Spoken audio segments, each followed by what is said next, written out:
the second week of 2022, and as usual on this show we are setting standards, especially for the women folk.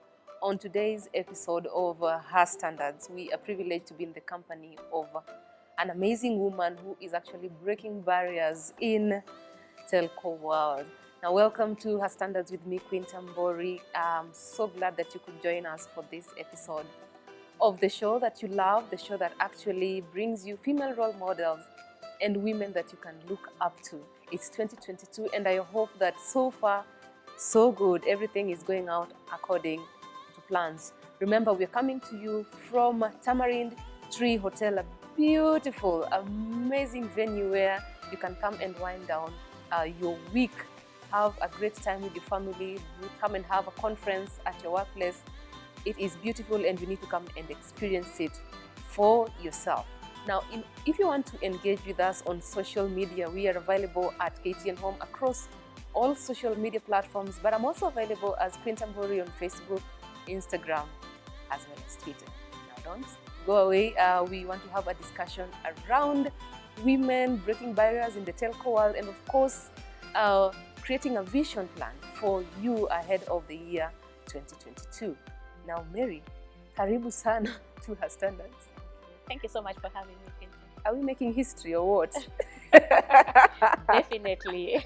We are here on earth to leave a legacy and a mark as well. Thank you for coming. Unakaa vizuri sana. Oh, asante sana. How to start the year. Thank you. You're also looking spick and span. Oh, asante sana. Now, allow me to read a bit about you, then maybe you can just break it down for us. Yeah, so that the audience can really understand why Mary Onguko is actually a woman that you need to know here in Kenya today.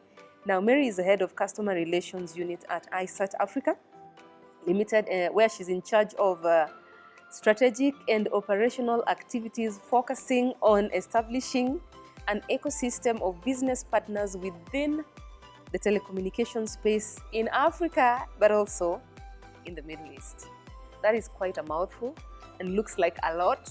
Now, for the benefit of our viewers, please just tell us what you do, what your work entails. Thank you very much. Yes. I work for a company known as iSat Africa Limited, where you rightfully indicated we are both in Africa and Middle East as well. In simple terms, I head the Customer Relations Unit, where of course the focus is twofold. One is to ensure that our existing customers are happy with the kind of services that we are offering to them, give rise to repeat business and new and incremental revenues for the company as well. We basically operate on a subsidiary model where we have subsidiaries within the different countries with licenses basically reselling our services.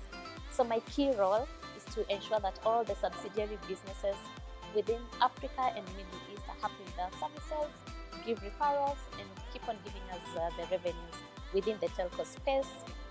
We basically provide satellite communication services, fiber connectivity, Wi-Fi, maritime solutions, you name it. We remain your go-to place for any of your connectivity solutions.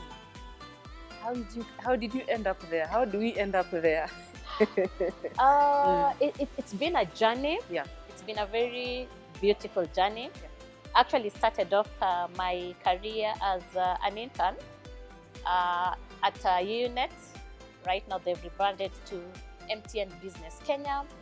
Then I grew from there to iWay Africa Services, still within the telecommunications space, focusing on satellite communications.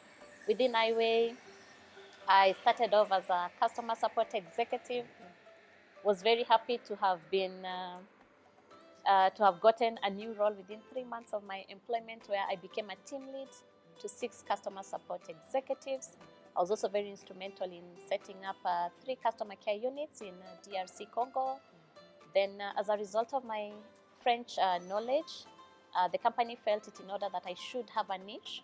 And as a result of that, I became a regional customer support engineer for a Francophone market. Then I moved to managing projects in terms of just trying to help the company become EBITDA positive. So I was managing a number of strategic projects that were geared towards ensuring that our bottom lines remained there. Over time, of course, I went back to school, got my MBA, which then now propelled me more to the commercial side of the business as opposed to the technical aspect. So I became a distributor relationship manager, taking care of West and Central Africa. Then I grew to also become head of what we refer to as a service plan realignment, basically taking aspects of bandwidth management for our customers in Africa. And as they say, a change is always as good as a rest. I then moved over to South Africa, my current role, where of course now just beyond the African borders, we're also looking at Middle East. So it's been a journey over time, going back to school after my first degree, getting my MBA, getting my diploma in French, a certification in project management known as PMP, a certification within the telco space known as CCNA, and lately a Women in Leadership course by Breakthrough Transformational Center. So that has been the journey so far. That is quite a journey. Yeah, quite a beautiful journey. I have to speak French on this show for the first time. Tu parles français? Oui, bien, bien. Et toi? Oui, je parle un peu français. Ah, félicitations, bien. Merci beaucoup. Anyway, Mary, well, I know Mary speaks French because we have a shared history, and I think that it is important for our viewers to know where you come from. Yeah, so maybe you can just give us a brief about that, where you came from, which schools you went to. I think it is important because, I mean, it's the first time you're on Her Standards, and Her Standards is all about inspiration. So you never know who's watching, you never know who's listening. Yes. Thank you. Yes. Thank you. Again, I think I would say my journey, both educational and professional, has been quite beautiful, and all these experiences have molded me into being the kind of person that I am. My primary school is Joel Omino Primary School. You can wave. Way back in Kisumu, yes. Shout out to everyone else from Joel Omino, where I was also privileged and honored to have been a head girl. Then from Joel Omino, I moved to Luak Girls High School in Bondo. Again, shout out to all the ladies from Luak Girls High School. I know they're living quite a much in different spheres. True story. Within Kenya and even beyond, where I was also honored to have been a head girl. I mean, that's why I even honed my leadership skills, the French language, which is actually a selling point. I never used to look at it previously as a selling point, but for some reason, once you get in there, everybody's like, we have a bilingual MBA within us, so that has become a great selling point. Then once I was done with my KCSE, I was called to join Moi University. Again, an interesting area. I was actually called to study Bachelor of Sciences, but I fell in love with computers and technology. So during my second year in campus, I think I ruffled the feathers a bit and requested to do a faculty transfer. In second year? Yes, which I was honored again to have been given. And I managed to then move from my Bachelor of Sciences, General Sciences degree into Bachelor of Sciences in Information Sciences, where I majored in Information Technology, graduated proudly with a second class upper honors division. Then I think I joined the workforce from there henceforth, and I took my first out-of-campus course, which is a Cisco Certified Network Associate course with a practicing license. And then after that, of course, I started my first year, now refining my French much more at Alliance Française, where I did DELF 1. Then along the way, of course, as the market and my work dictated, I went back to school, joined JQuat for my MBA in strategic management, which I graduated and has been quite instrumental even till date as I perform my day-to-day work. Then went back to school again to do my DELF B2, which now gave me a diploma in French. Then went back quite recently in 2019-2020, now to do a leadership course for women who lead with impact and purpose. So that has been my educational journey. If you're listening, dear viewer, I believe you can pick from Mary's story rather, that there's been a lot of going back to school, And, she keeps progressing in terms of the work experience. But then one thing about women in STEM, I mean, it's not the first time this must be our third woman in STEM we are hosting on this show. I think you're the third person. We had Engineer Lucy, and then we had Engineer Michelle Boyut, who is in the oil and gas and petroleum, and of course you now, who is in the telco. Now, looking at a report from UNICEF and the International Telecommunication Unit, I2, they found that globally, only 18% of girls in tertiary education are pursuing science, technology, engineering, and mathematics, which of course is the STEM studies, compared to 35% of boys.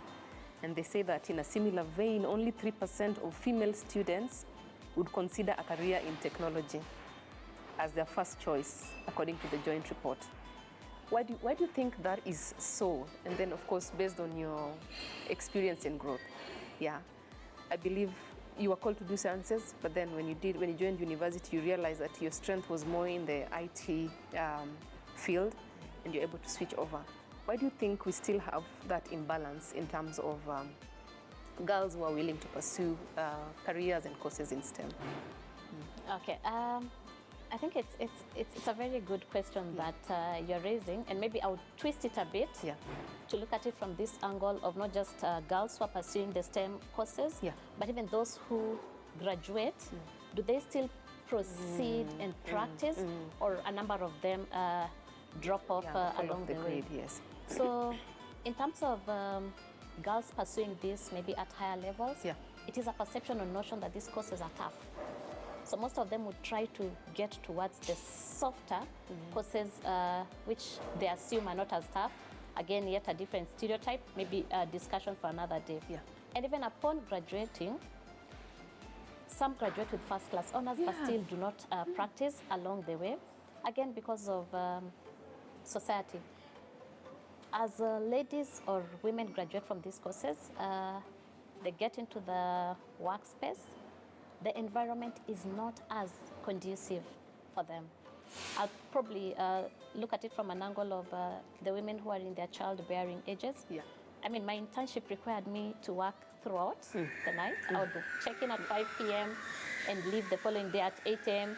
There are certain weekends where whoever was meant to come in and change the shift with me did not come in, so I had to work yet another extra hour. So you find yourself working 12 to 15 hours, which might not be conducive if you are raising a family.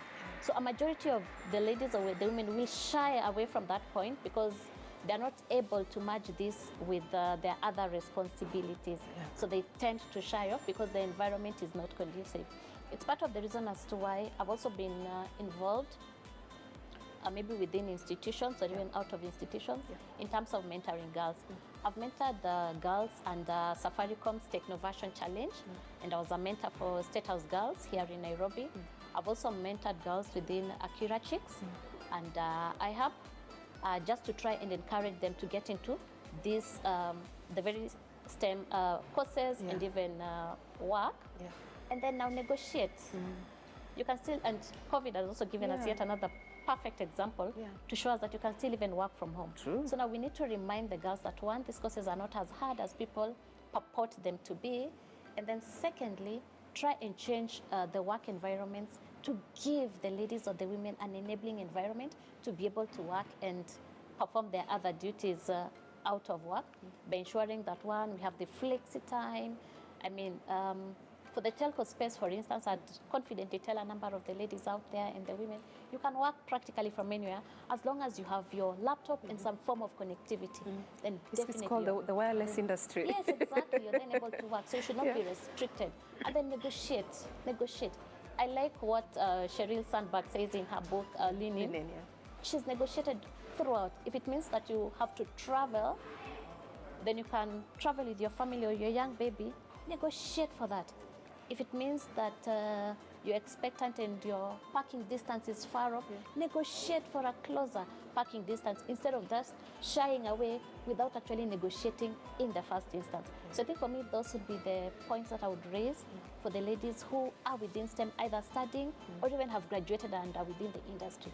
Learn to negotiate so that you continue the career. Because I see a lot of females within the telco space, not just within Kenya, but even within Africa, who are doing commendable work.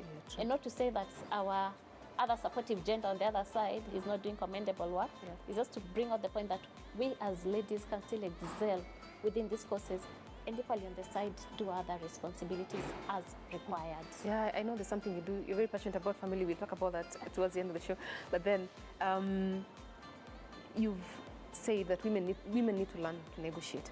Yeah, especially the ones who exist in the space of in the telco industry because of the nature of the work.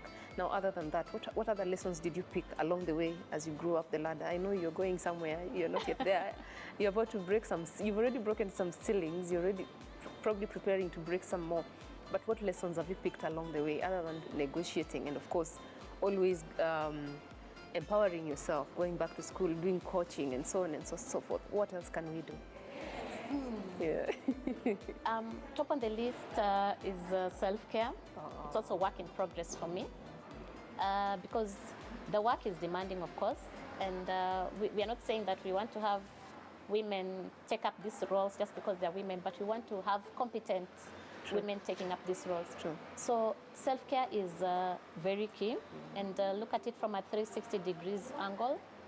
I mean, what are you doing for your intellectual? The space keeps on changing so fast. So as a result of that, you need to keep abreast with the technology from time to time. That is one. Then same old adage, I think we've had this over and over again. Network. There's a key element between mentorship and sponsorship. Yes. Okay. A lot of us will run, and possibly we already have mentors in place. Perfect. Kudos to that. But now we also need to look at it from another angle for the sponsors. And I'm not talking about... Mary, what kind of sponsors are you talking about? I'm talking about people who will speak about the good work that you're doing in spaces that you're not seated, right? Those are the sponsors that I'm talking about. They may not be people that you interact with on a day-to-day basis, but they know very well that Quinta is a force to reckon within her area.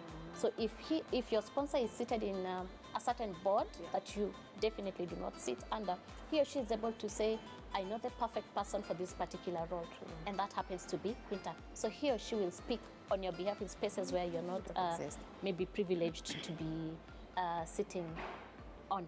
Another thing is about achievements. I think ladies are very modest. We do really, really good work out here, but we never speak about it. Nobody gets to know of the kind of work that you're doing. So for these ladies, I was also tell them, please own your achievements. Speak about them. Of course, one, it will give you recognition within whichever space, whether you're in employment or you're running your own business. But equally important, it will encourage yet another lady out there to actually feel the need to step up and realize that they can equally achieve this. I look at my current role under two faces. One, in terms of the impact that I'm having in growing our revenues as a company. But then secondly, which is equally important, is how am I impacting the other ladies that I'm interacting with? Do they look at me as a role model and say, if Mary is able to do this, I'm probably able to do this tenfolds, right? So you look at it from that angle, speak about your achievements, celebrate them, I mean, network, join professional associations that will give you exposure, and equally be supportive of the other gender. Of course, we are on her standards. And, his standards is coming soon. His standards is coming soon, I hope so. But I also wish to say that the ladies or the women are not getting to the levels that they are getting without the support of the other gender.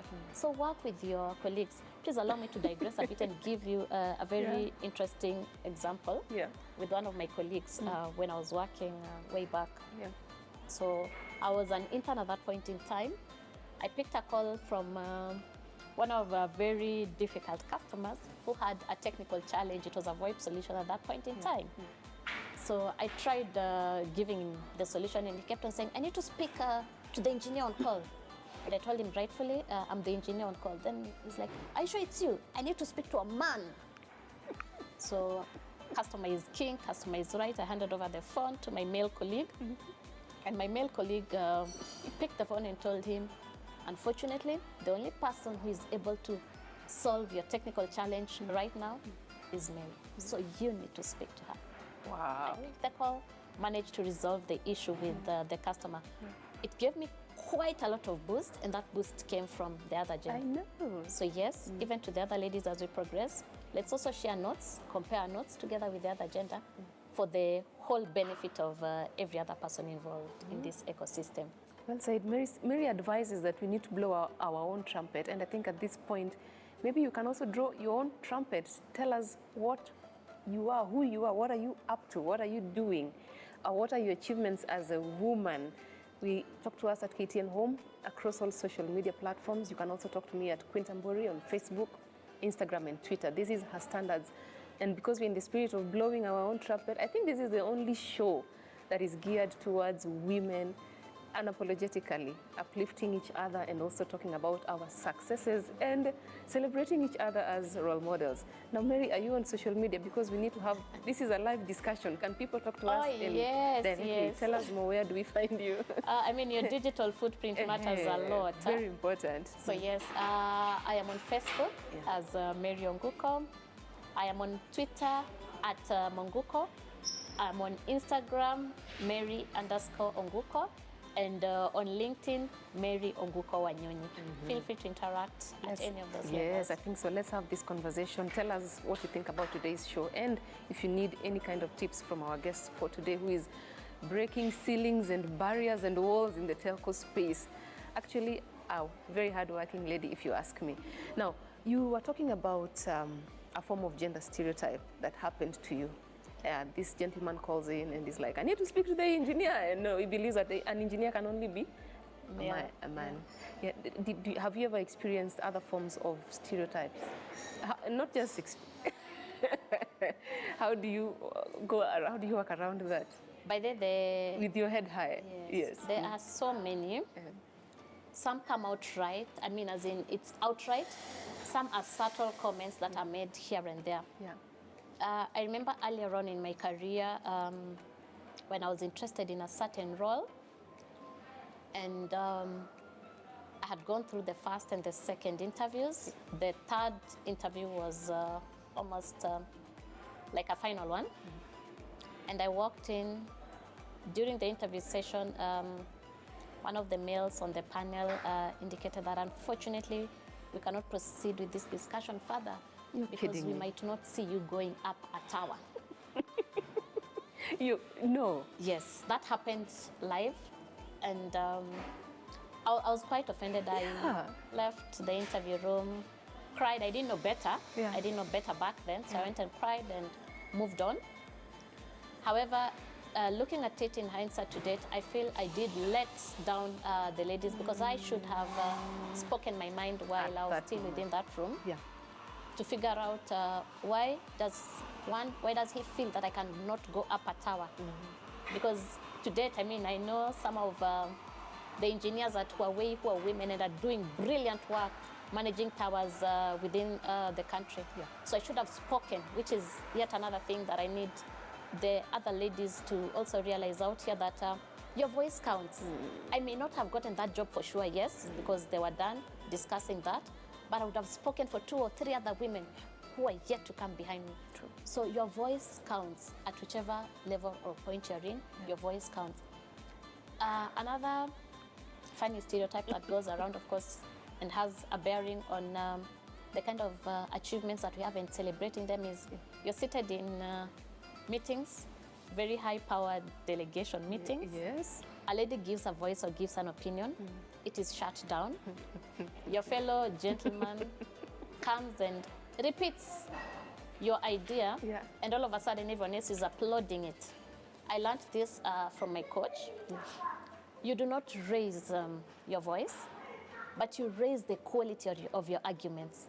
So in such a scenario, let us not have our voices going high, but it's my... No. Just acknowledge that, thank you, Mr. So-and-so, for solidifying my initial idea, which was 1, 2, 3, 4. I'm happy that we are all happy with the idea and we can now actualize it.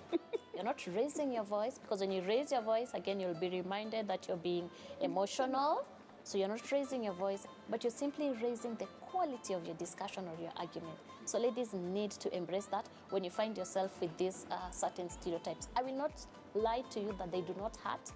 They will hurt terribly. And it is okay for you to excuse yourself, go to the ladies, cry your heart out. After that, wipe your tears, go back, sit on that same table with your voice counting and raise the level of the discussions that you will be having there. So the stereotypes will always be there. They're not as bad as they used to be 10 or so years ago. Yeah. We are getting there bit by bit, which is why I say those of us who are privileged to sit us at certain levels need to advocate for those who are coming behind us by ensuring that we have systems or processes that support the other ladies coming behind us. And then, of course, work hand in hand with the other ladies. Assuming you're sitting at a board position and you're the only female, your voice will not get as much support if it had, as opposed to if it had 3 or 4 other ladies seated there. So if you're sitting at that board position, if you're sitting at that high-level management position, it is also part of your responsibility to bring on board some other ladies just so as to solidify the ladies' voices at those levels to ensure that the policies or the processes that are being created actually support these fellow women. I believe in another 5-10 years, we'll be talking a totally different story. Yes. Wow. All is not lost. Work in progress. Cool. Well, ladies and gentlemen, that is Mary Onguko Wanyonyi for you. She is, like I said, breaking barriers, walls, windows, anything that can be broken. She's shattering them right, left, and center in the telco space. We would like to take a short break. We want to pay bills. When we come back, we'll hear more from this amazing lady. Don't go away.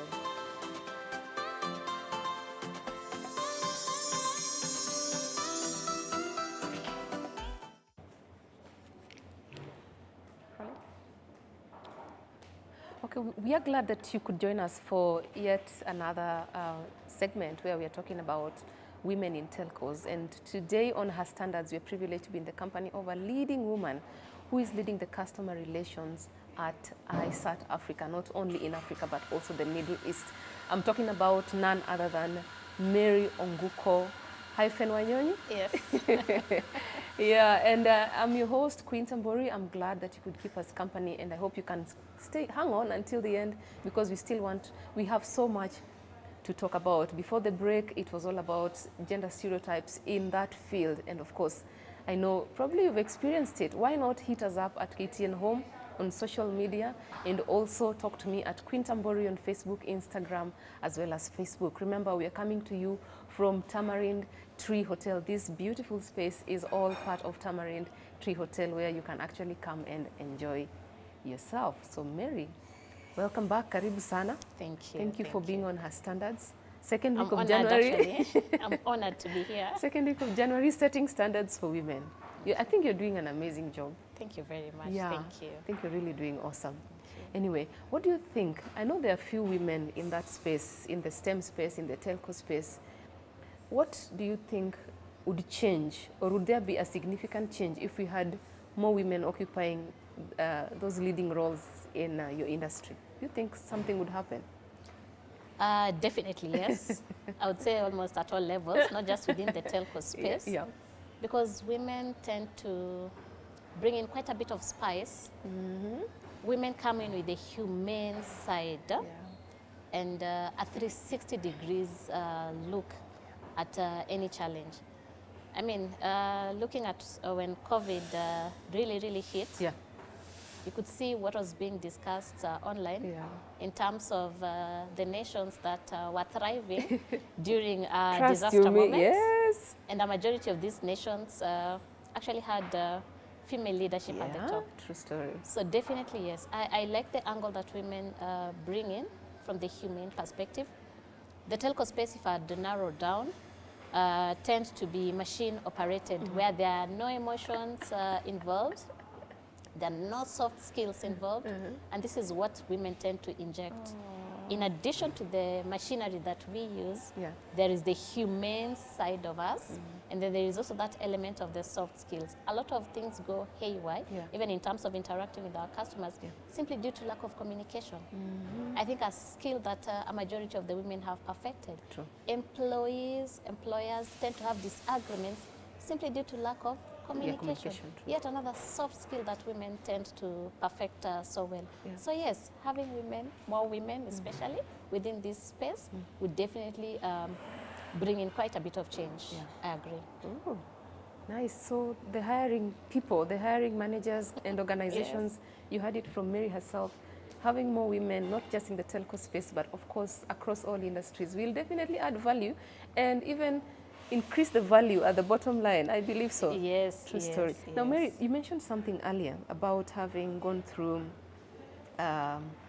leadership fellowship, mentorship, coaching, or whatever you want to call it.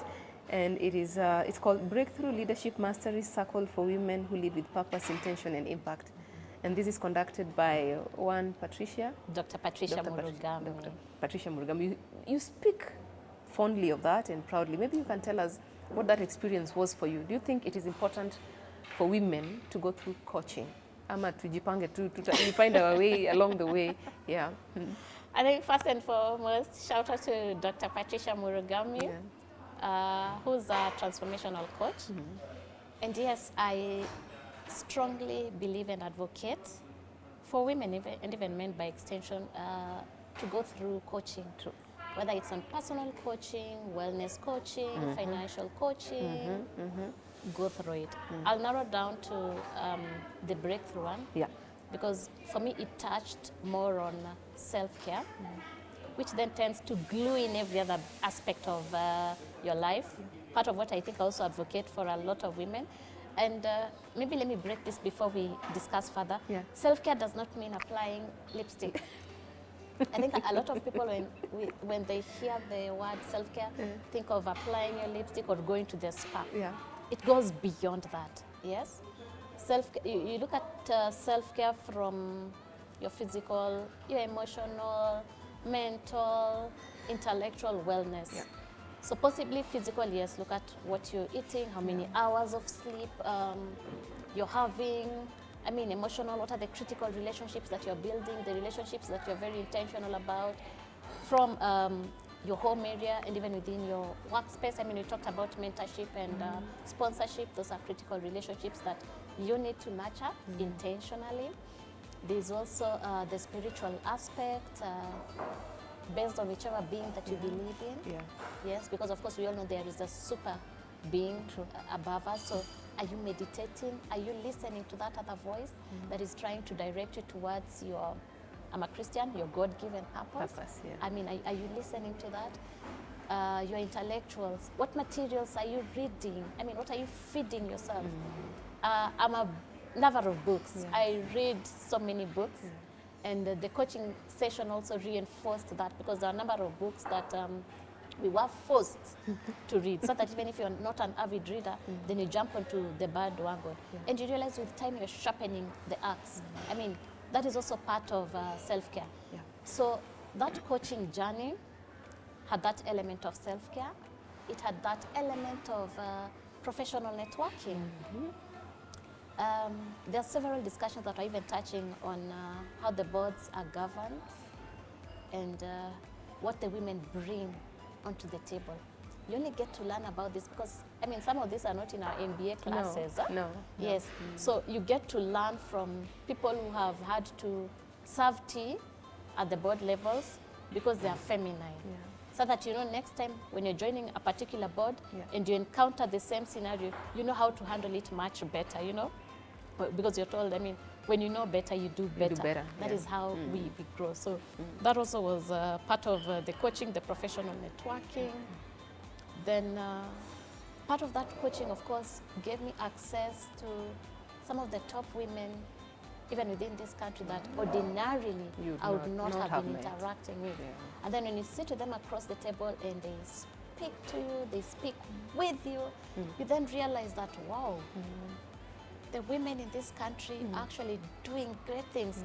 And as you rightfully refer to the show, her standards. Yes. Women are setting standards out here that 5 or 10 years ago would have been unheard of. True. Yes. So that coaching session took us through all that And I think I would say it's a very transformative journey because it doesn't stop. I mean, as Mary, I have different seasons that I'm evolving into. Yeah. Maybe what I'm looking at right now is self-actualization by getting into my PhD. Yeah.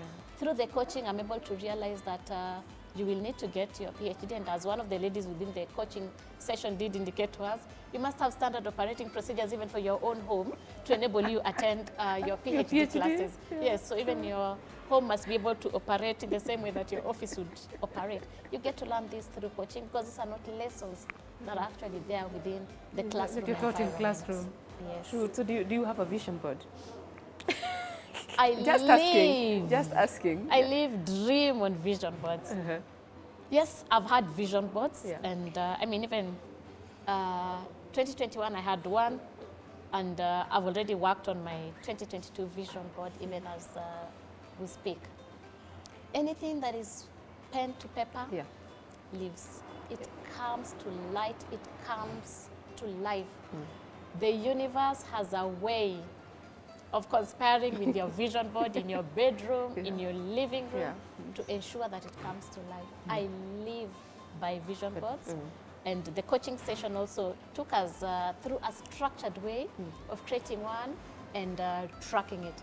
The other challenge actually right now is even for us to translate this to our children in our homes. So that as a family, you also have your vision board 2022 where you intend to achieve 1, 2, 3, 4, 5. So have it down, pen to paper, put it strategically within a place that you're able to see it every day so that it's a reminder to you. If, for instance, maybe one of my anchor goals, which was actually in 2021, was to lose weight, when I'm picking that burger, the picture of the veggies is on my mind, then I'll say, I'll not take the whole burger, probably I'll just do a quarter of it. Yes. So have your vision board at a place that you're able to see it on every other day. Another key thing, and I'm glad we're having this discussion as the year is beginning, is for us to all coin our actions towards one word. There's actually a book, One Word, I'm yet to read it, but those who have the privilege or honor to read it should do so. But carve your activities around one word. My one word for 2021 was actually actualization. Did you actualize? Yes, I actualized. I can confidently say that 75% of what I had on my vision board for 2021 was actualized. Wow. In 2022, I'm hoping to get to 80 or 85% because I mean I must improve from the previous year. So have a single word that you want your activities or the plans that you have for yourself revolving around. Mine was to actualize a number of the targets that I had on my vision board. And I'm happy to report that somehow God, the universe, worked together for my good. I think we were speaking about this before we even came on to set. I had a hashtag on my own for my family and my children. Hashtag presence over presence, as in my physical presence over the presence that I would award to the kids. COVID was a pain, but COVID was also a blessing. A blessing in disguise. I got the opportunity to work from home for the last close to 1.5 years. I've had the opportunity to physically be present with my kids. Simply, I think I attain it to simply because of that hashtag on my vision board. It's presence over presence. And it's something that I was working towards intentionally to physically be present. Then the opportunity presented itself, and I mean, who am I? I embraced it very fast. So anybody who's doubtful about vision board or penning your dreams and your goals on a board and putting it somewhere where it is visual, where you can see it, then now we have a living testimony on Saturday explaining to us why you need to have one. That is one of the key things that we actually we are advocating for, especially on her standards this year, the power of vision boards. Every woman needs to have a vision board because every great thinkers, doers, like my role models like Oprah Winfrey, they all believe in vision boards, the power of vision boards, and I think you should too. And I'm sure at the end of the year we'll be able to come back and evaluate how far we have gone in terms of achieving the goals that we set out to achieve at the start of the year. Now, Mary, you've mentioned something about family. I know you're very passionate about family. If you follow Mary on social media, then you must know that she has movie nights every Friday with her family. Mary, where did that idea come from? I think in one of the sessions, or rather, when we were having a talk with the kids at home, One of them said, "Mom, can we have a movie night?" You know, in passing, I mean, you'd have a single movie, Yeah. then you move on. Yeah. Then I did it the second time, and then the third time. Yeah. The fourth time, as is typical of all of us sometimes, we tend to slacken a bit. Of course, I slackened, and my child came asking, "Aren't we having movie night?" Then I realized, wow, it's become a family tradition. That is how we embraced it. Yeah. So what I think I tried doing from that angle is just to spice it up, ensure that one, we have matching pajamas dedicated specifically for Friday movie nights. Then during the day, we try to eat very healthy, I mean during the week. So we do our veggies and all. Come Friday night, then I decide we're letting Chafua. loose on all angles, exactly. So I'll bring in the sweets here and there, Yeah. sausages here and there, set it up in a way that normally we do not do within the course of the week. Yeah. Have the kids get to enjoy it. I mean, dim the lights within our own living room, Yeah. bring in our mattresses from our rooms and spread them within the living room and just have an ambience. Yeah. So it's become part of the tradition. Even my youngest, who recently turned 4 years old, knows that when she dons certain pajamas, then it's Friday movie night. So it's become a tradition. It has.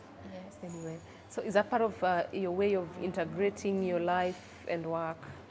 Is it something that you'd advocate for maybe women?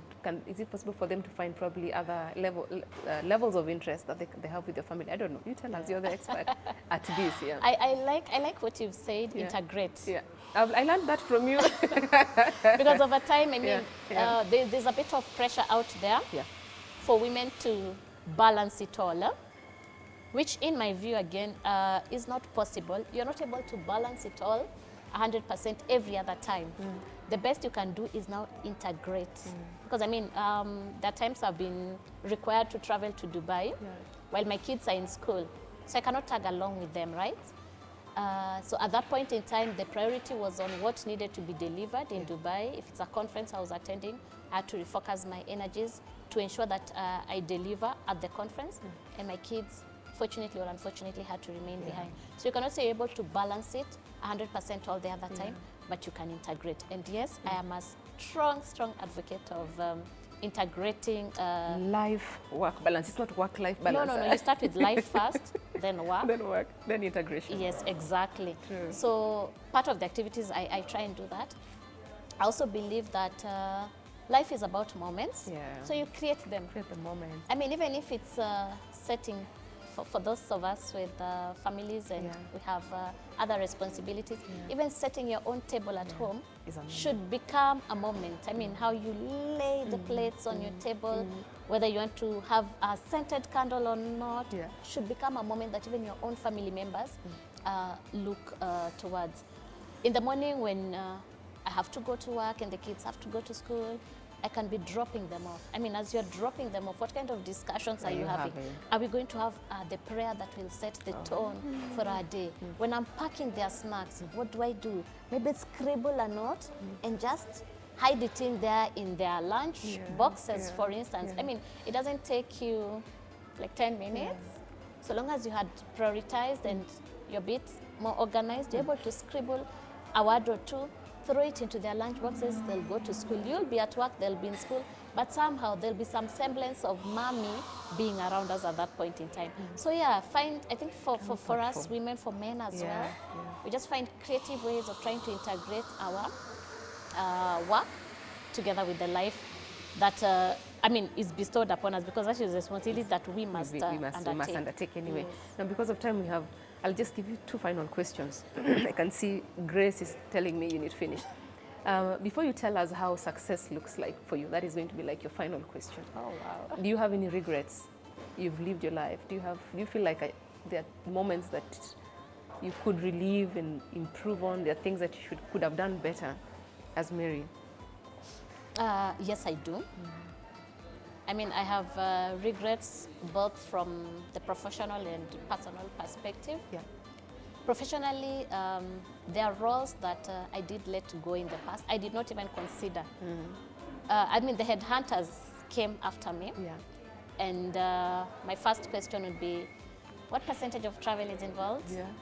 As long as I'm told 50% and above, I would decline based on family.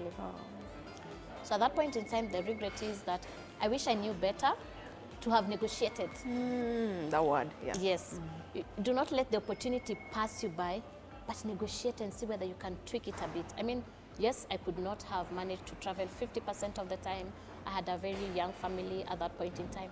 However, I would have negotiated for certain terms. Yeah. Am I allowed to travel with my 1-year-old?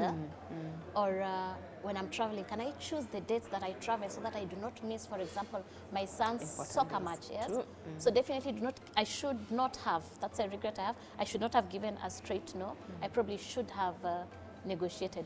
I did not know better then, but now I know better. Yeah. So whoever is planning to call me for the next round, we will negotiate.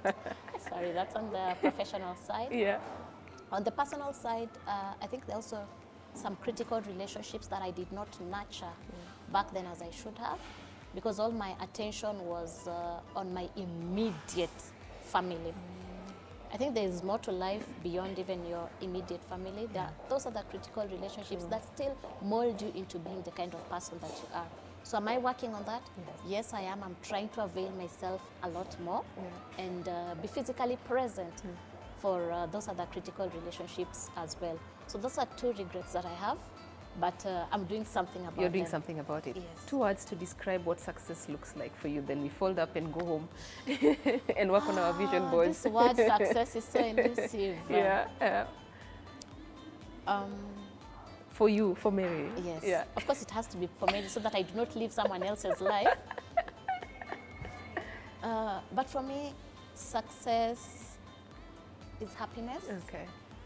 And contentment with who I am, what I have, and wherever I am at any given time.